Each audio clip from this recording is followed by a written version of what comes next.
cash and Genti between yards and yards before contact and yards after contact, all these sorts of, they're giving him nothing. He is getting hit constantly behind the line of scrimmage, multiple yards behind the line of scrimmage, and frankly, at this point, I think he's essentially out of the race, and this is partly due to Emeka Egbuka having a great year, Tyler Warren putting up big numbers, Ted McMillan, I think, is maybe the most talented player overall in the rookie class.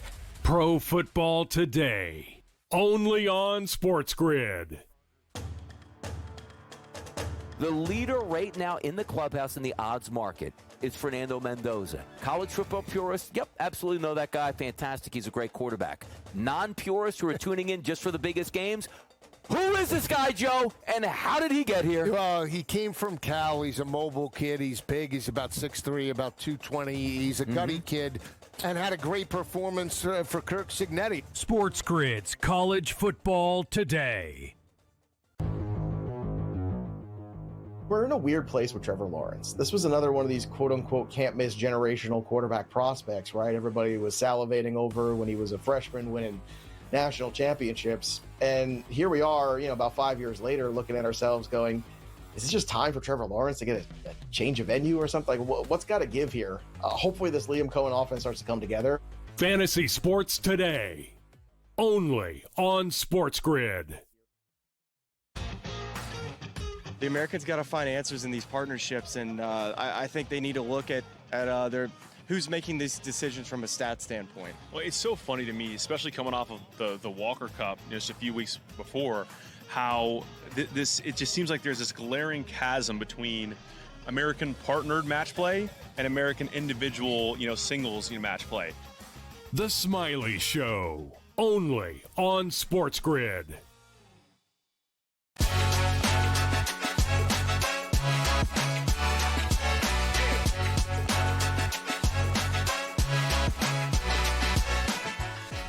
Winner-go-home games in the MLB Wild Card. Plus, we learn how baseball creates its postseason schedule, all to maximize viewership.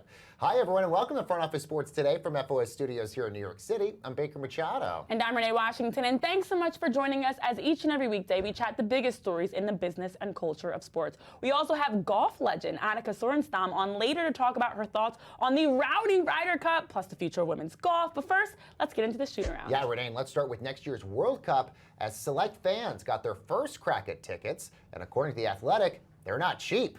Tickets to the U.S. men's first match in L.A. started at $1,100, and the World Cup final at MetLife starts at $2,700. Now, prices also get more expensive as the tournament moves through the knockout rounds. A second ticket draw for those who didn't get first access will happen on October the 27th. Additionally, after President Trump claimed last week that he would move matches out of cities that he deemed were not safe, a high-ranking FIFA official said that FIFA, not politicians, Renee, are the ones that actually make that decision. Yeah, and that FIFA Vice President Victor Montagliani actually said specifically, it's FIFA's tournament, it's FIFA's jurisdiction, and FIFA makes those decisions. The soccer bodies, as he was talking about during the conference.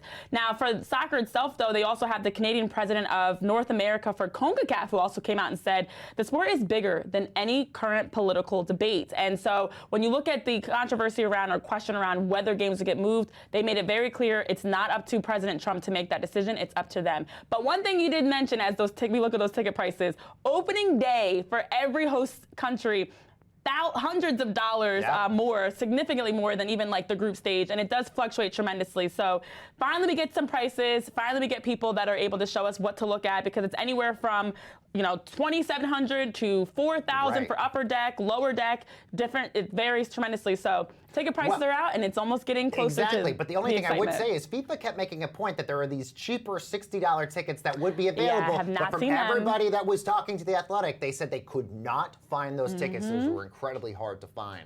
Meanwhile, the Big Ten is in discussions about a private equity infusion of at least $2 billion into the league and its schools.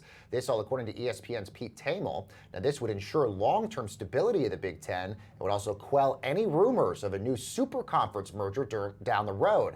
The report also says that Infusion would create a new commercial entity within the Big Ten that would house the media rights, sponsorships, and other revenue streams here, Renee. Yeah, they're considering calling that Big Ten Enterprises as a potential name that's been thrown out. But also within this, discussions include a 10-year extension of the league's grants of rights until 2046, the private capital deal and grant of rights extensions that have been discussed. There's other components that through this $2 billion they'd want to be able to secure. And apparently there's support from nearly the entire league, a few sources have said, including some of the biggest teams and programs that are actively behind this. So they want to have unanimous support when they bring this to a vote. And it's got a lot of intricacies for helping, especially around revenue sharing, schools that are maybe a little bit less financially stable and strong to give them that boost in support. Right. All right, let's move to the NWSL as the San Diego Waves former team president Jill Ellis is now being accused of knowingly misleading the team's new owners, who allege that Ellis promised to stay with the club after its sale in 2024 was finalized,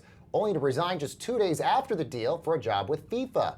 Now, according to a lawsuit, the team's new owners say they were primarily interested in buying the Wave for then a record $120 million because of Ellis's involvement. Now, Renee, Ellis is calling the lawsuit meritless, but still pretty interesting here. Yeah, and for context, there's been a lot that Jill Ellis has been involved with since she co-founded the San Diego Wave back in 2021 and was president. We've heard players like Alex Morgan that have come out and claimed that she created a toxic environment for the Wave, but even Carly Lloyd and others saying she did the same for the U.S. women's national team, that she was a part of that. So already some controversies there, and now with this lawsuit, it comes off of the heels with this 11-page suit that accuses her, as you mentioned, of intentional misrepresentation, negligent misrepresentation, concealment, false promise. Her representation is claiming it's a response to the fact that Jill Ellis was looking for that money. So it's a lot of back and forth, he said, she said, but it does feel like there's a lot more details that we're going to be getting for this very soon. Well, Major League Baseball's new wild card playoff format is a big hit for the league, as 3 of its 4 series will have a deciding win-or-go-home Game 3 on Thursday. Plus, is Albert Pujols about to become the next manager for the Angels? Let's take a look at that and so much more in today's main event. All right, let's bring in FOS reporter Eric Fisher. So, Eric, we get 3 win-or-go-home games today in the MLB wild card. How great is this for Major League Baseball based off of the new playoff format? This is year 4 of this new format that came out of the labor deal that was struck in 2022. And in the first 3 seasons, this wild card round was a bit of a bust. Out of the 12 series, we had 10 that were sweeps. And now just in one day, we beat that 3-year total. And peaking with Red Sox, Yankees in prime time, doesn't get much better than that. Yes, and also through these best of 3 wild card series that we've seen the emergence of some young talent. Now, Major League Baseball's really emphasized at being able to expedite the process, whether drafted, brought in from international signings. It's the Yoshinobu Yamamoto's, it's Connolly Early and Cam Schlittler, who are starting pitchers for the Yankees and Red Sox. This is the second pair of rookie pitchers to start in a winner-take-all postseason game. They both made their debut earlier this season in the majors. What are your thoughts on how this helps show the success of how Major League Baseball has been able to help expedite the pipeline and the progression for young talent? Yeah, I think it's a great statement, and it's also a reminder that even big market clubs like the Yankees, they've got to continue to dig harder in their own player development, that particularly as it relates to starting pitching, that it's such a precious commodity, and anybody who has any real talent, it's pretty rare that they're going to hit the open market. And I know they got Garrett Cole that way, but that's a rarity. And to build out a full rotation, particularly one that's going to get you through the postseason, you really have to develop your own resources. And so this premier primetime game is a real statement of that. And I saw Schlittler when he was in the minors and have watched him sort of come up. He's the real deal. And I think he's got, a big future. And so does, on the other side for the Red Sox, there's this also sort of helps testify what we've seen in the college game, which is also improved by a great deal. So it all just speaks to the importance of player development. Yeah, and I think except for the Reds-Dodgers series, every game has basically been coming down to the wire. It's only been a run or 2 that has basically separated every single one of them. Even the Reds got out to a lead last True, night. exactly. And the Dodgers had to come back and win that one. Eric, I want to switch to a lot of the front office moves we've seen this week. The Braves just announcing earlier that they're going to have a new manager come on the roster as well. A lot of other teams looking for new managers as well. Has there been any surprises to you about teams who have maybe changed leadership on the bench so far? Not really. I think there's a couple of things going on that certainly the teams that didn't make the postseason, that what they had been doing obviously didn't work and are looking to retool. But I think there more broadly is a bit of a changing of the guard of some of the older, sort of veteran managers who had sort of a more old school way of thinking. Your Ron Washingtons and your Bruce Bochy's, your Brian Snickers, even though they've all had great success and in multiple instances won World Series, and Bochy's certainly a lock for the Hall of Fame. This is just going to continue the migration of younger, more analytically oriented managers as time goes on. Well, one prime example of that we're seeing with the Angels since moving on from Ron Washington and Ray Montgomery, who was interim during Washington's medical absence. There's been reports that they might be considering Albert Pujols, who's actually been managing in the Dominican Winter League since he retired just back in 2022. What are you hearing about this, and is there some truth, honestly, and validation in him truly becoming the Angels manager? There's a real conversation going on there. Whether it gets over the finish line, we'll have to wait and see, but there is very much a real conversation going on there, and a lot of it stems from the close relationship that Pujols has continued to have with Angels owner Artie Moreno. Obviously, Albert played the back half of his contract with the Angels, and even though the team didn't have as much success as they would have liked, still put up some big numbers there. And again, there was a real closeness in that relationship. Albert's also going to be the manager for the Dominican team in the upcoming World Baseball Classic, and so he's really been positioning himself for this being the next part of his baseball career. And so whether it's here or potentially elsewhere, we certainly have not seen the last of Albert Pujols in baseball. Wow, that would be some good star power in Anaheim if that ended up happening. Eric Fisher, good stuff as always, Eric. Thank you. And coming up next, golf legend Annika Sorenstam joins the show. We're talking about the future of women's golf and the Ryder Cup mess. That's next.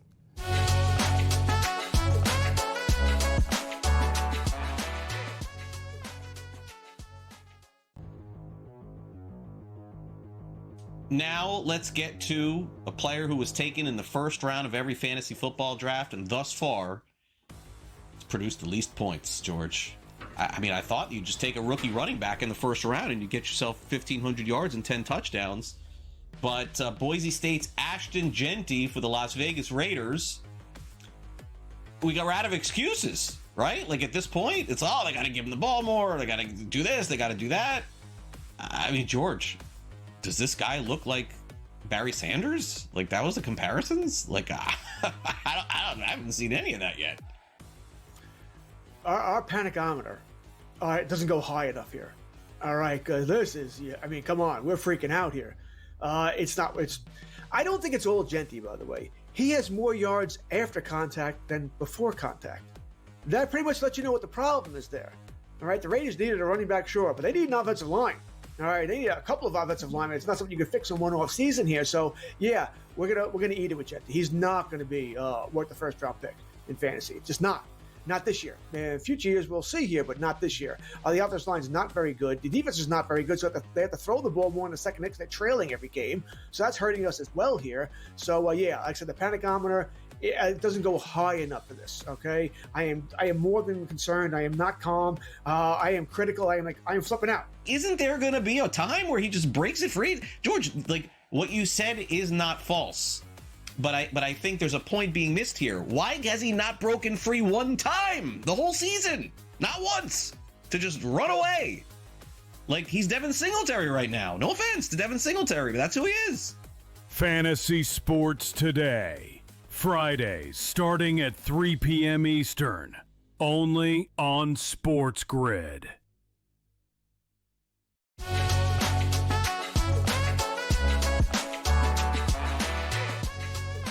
And welcome back, everyone, to Front Office Sports Today with Renee Washington and Banker Machado. Well, widely considered the greatest female golfer of all time, Annika Sorenstam has amassed over 90-plus wins worldwide, including 10 majors, and has remained one of the stalwart faces of women's golf. So joining us now on her big Front Office Sports Today debut is Annika Sorenstam. Annika, thank you so much for joining us. We'll get to more of women's golf and the golf industry in a moment, but I want to talk first about your partnership you have with Bank of America and the Golf With Us Clinic. Yeah, well, thank you very much for having me. Yes, so I partnered with Bank of America just recently, and it's about growing the game of golf. We want to expand the sport to the youth, to minorities around different cities in the country. So we started Golf With Us, and we've had several clinics around the country, and we've had thousands of kids enroll. And really what these clinics are all about is we introduce them to the basics of the sports, whether it's hitting balls, chipping, putting, but also some fun exercises. They brought in some other celebrities and other athletes, football players, etc. It's been a lot of fun, and because we know that golf is a sport you can play all your life. But it's not just about the clinics. It's really about joining. There's a partnership with Youth on Course where they have a 1-year membership where they can play thousands of courses in this country for less than $5 a round. Wow. So we've seen over 86,000 kids, I believe, that have enrolled in this program. So 100,000 of rounds, et cetera, has been played. So, we introduce them to the sport, but then we also want them to continue, obviously. We want them to get a chance to have access to the golf courses in this country. So it's been really successful. I've been, like I said, to several of these clinics.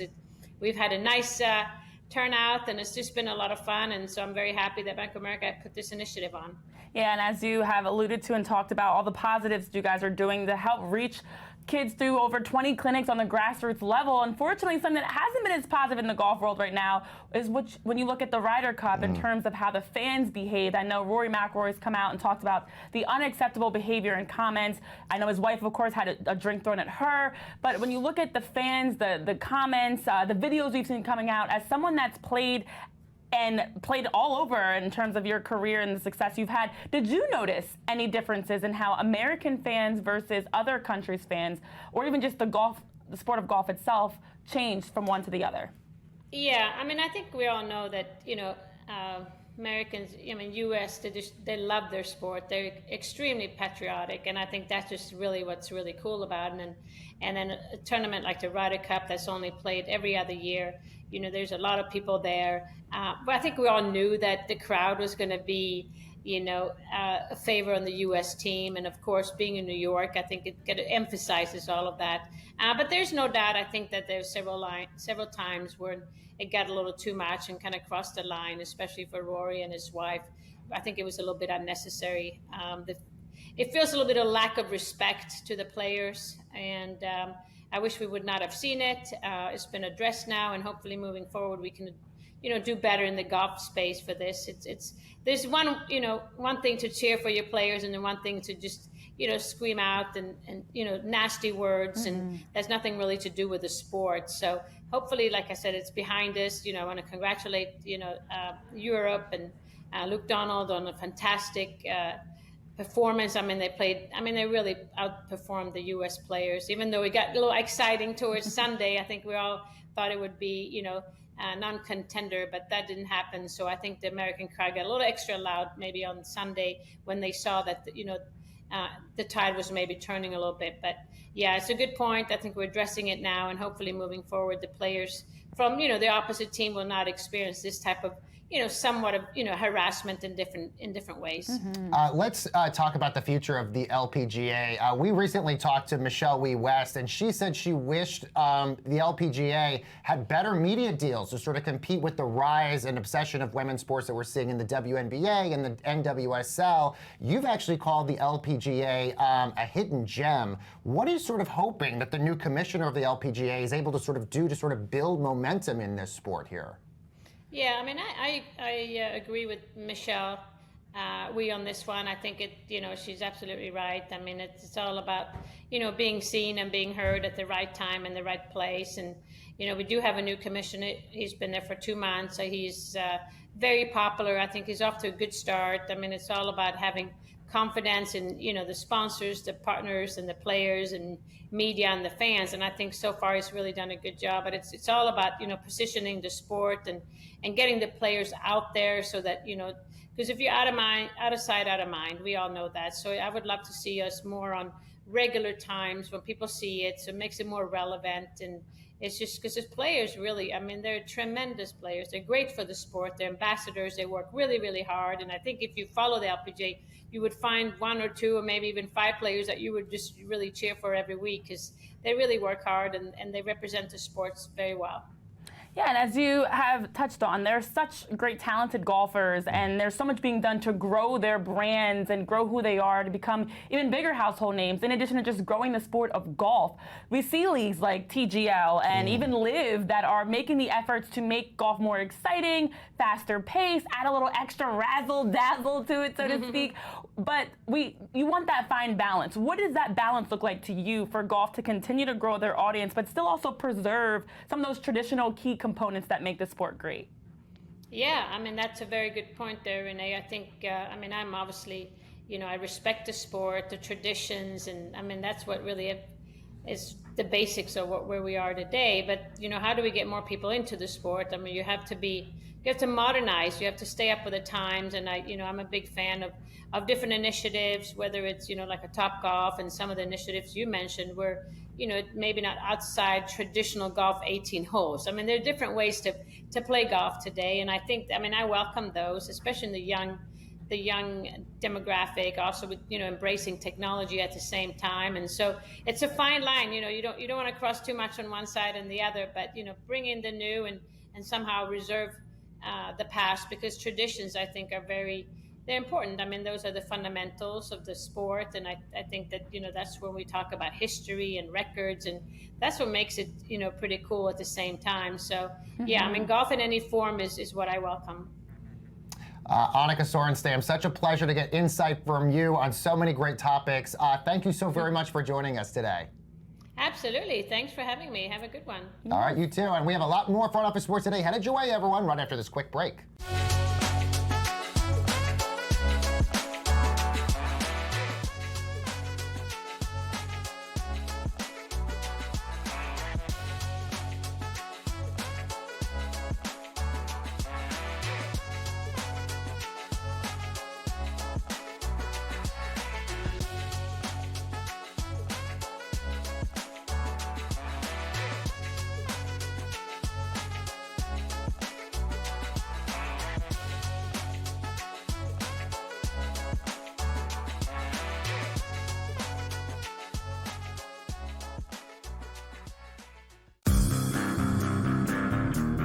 Well, Shadur, which quarterbacks are you talking about?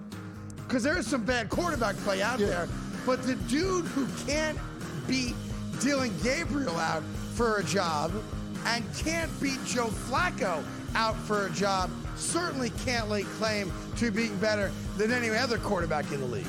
The Craig Carton Show, only on SportsGrid. That's a lot for a closer. 10. That's you're not a closer anymore if you blow 10 games. My goodness. That's he's mentally broken too. Like, it's to the point where, like, Dodger fans aren't even mad at him; they're more mad at the Dodgers for putting him out there. Putting him in. Right? It's more so. Right. Yeah, it's like, guys, like, he's done. In-game live, only on SportsGrid. Major League Baseball has decided it is time to put balls and strikes not just in the hands of the umpires, but also the robot umpires, as they say. The ABS system is now officially in place starting next season. Now, keep in mind, they're not just throwing this out there. They have used this at the Arizona Fall League, and they've also used it at different levels of the minor leagues as well. Newswire, only on SportsGrid. Everything changed at that point. They went and got Jonquel Jones, and they really had that triple threat monster team. That second year they lost in the WNBA Finals, 3-1 against the Las Vegas Aces. Year 3, they finally get over the top hump. You can question whether they should have won the title with that foul call late in Game 5 that sent Brianna Stewart to the foul line. Betting above the rim. Only on SportsGrid. And welcome back, friends, to Front Office Sports Today with Renee Washington and Baker Machado. Well, the MLB wildcard postseason has been a massive home run for baseball, as more leagues like the NFL and others are using tech platforms and analytic companies to use data to schedule the best matchups, all to maximize their broadcast viewership. So let's bring in Recentive Analytics CEO Andy Tabrizi, whose company is helping these leagues build these schedules. Andy, thank you so much for joining us. So tell us a little bit more about what you guys do and how you really help Major League Baseball craft this great postseason. So our role in the process is ultimately to provide, whether it's Major League Baseball, the NFL, or whoever it may be, software that enables them to understand with complete confidence that if they go down a certain path, here's what the outcome to expect, right? So if you think about the Major League Baseball postseason schedule, there's obviously plenty of options that they did not go with. And ultimately where we sit in is to give them software that they're able to look at and say, okay, if I go down door number 1, we're going to end up here. If I go down door number 2, we're going to end up there. Obviously, they have other considerations with teams and travel and relationships and other things, but where we really enable them to maximize the opportunities to be able to say with about 98% predictive accuracy, here's what's going to happen if you do this, and ultimately landed on a schedule that so far is working out quite well. Yeah, and I'm curious, Andy, how you're able to customize these various components to use the variables to predict real-time data around the matchups, but also ratings. And even maybe if there are some examples that jump out at you about how you guys are able to work through that part of the process as well. Sure. So I think what most baseball fans probably don't realize is that Major League Baseball is actually on our software starting in the summer, looking at that point, hundreds of possible matchups. And if, these 5 teams make it, or these 6 teams make it, or this team hosts, obviously that has implications on the line down. And what we do is to build artificial intelligence driven platforms that process a very wide array of data sources, things that people probably think are relevant to MLB and its fans, and I'm sure plenty of factors that people don't think are relevant at all, to build predictive models that, again, have been about 98% accurate. When our model says this game will generate this viewership number, that ends up being within 2% of what ultimately happens. So if you're Major League Baseball, you have a lot of confidence to say, hey, this is the best schedule because that's what our crystal ball is showing us. So what are these factors? Like, what are some of the things that you guys are pulling to sort of help? I know, obviously, the time window and all that other stuff helps, but what are some of the data points and the factors that are helping them make these decisions? Most people initially will think of, well, how good are the teams and star players, playoff implications, maybe some fantasy sports components as well. Whether it's what's going on in cable news, what's going on in the economy, weather, local competition, you name it, on the line down. Those are all the things that we're processing. There was a case a few years ago where the Queen of England passed away on the same day that the NFL season was starting off. And the reality is that had implications on how many people actually watch the NFL kickoff game. That's wild. So there are external factors beyond even the sport itself. But I think an opening day matchup is, to me, the simplest to think of what's going to drive ratings. What about those down the wire? We saw even in baseball this year, those final games had massive playoff implications. How does your technology help to plan even that far in advance for the season? The key thing there is, that obviously competitive matchups, playoff implications, all else equal, make a difference. But the deeper step, which really is what helps them get to the best outcomes, to understand. But there are other teams that are a bit more volatile, let's say, in terms of their fandom and who's getting behind them and watching those. So I think, a team like the Seattle Mariners this year, for instance, they have a very solid fan base, but they have been geographically kind of focused now as they've gone with Cal Raleigh and other things. That fan base has grown very dramatically, so you see a very significant growth there. Is there one data point that is a trend that you're seeing right now that's been helping you guys with a lot of these good schedules? I can't give away all my secrets, but I guess I would say that I think the biggest thing is being able to kind of quantify the impact of everything else going on, right? Because isn't that sports exists in a vacuum? It's okay, when COVID was going on, for instance, I think the reality is that everybody in sports media and plenty of others were banging on the table and saying the NFL is going to have record viewership. And the thought process was people are at home, they want distraction, they're going to watch more football. If you went onto our software as the NFL did ahead of that 2020 season, you would see the opposite. And I think a lot of people thought we were crazy, but the reality is, viewership, media consumption is a bit of a zero-sum game. If you have eyeballs going elsewhere, they have to come from somewhere else. And as a result of that, we were very much on an island, but we ended up being right about it. Really fascinating. Recentive Analytics CEO Andy Tabrizi, thank you so much for joining us. Great stuff. Thanks for having me. All right, let's see what's bubbling over at the FOS water cooler. Well, Renee, Vegas is ready for the World Cup as the Sphere teamed up with Adidas to turn into soccer balls from every FIFA World Cup since 1970. Adidas also is going to display the official 2026 match ball at the end of the presentation. So what do we think of this? I love when they get to do stuff like this. This is the world's largest LED screen that's flashing through in their 16K resolution of every single soccer ball. It was amazing to see. It was nostalgia. It was beautiful. And it was a great teaser to introduce the Trianda, which is the new ball for this upcoming World Cup that has red, green, and blue colors representing all 3 host countries in Mexico, Canada, and the United States. I thought it was a beautiful display, and I honestly loved the detail that they had with it. I also love that the World Cup's not for 8 more months, but you can already start to see the massive sort of promotion in our country that we're doing to sort of build momentum and interest in this. One could say it's a sign that we're getting the ball rolling for the World Cup. I love what you did there. All right, we got another show with you back here tomorrow, recapping all the wildness from the end of the MLB wild card. We'll see you on Friday.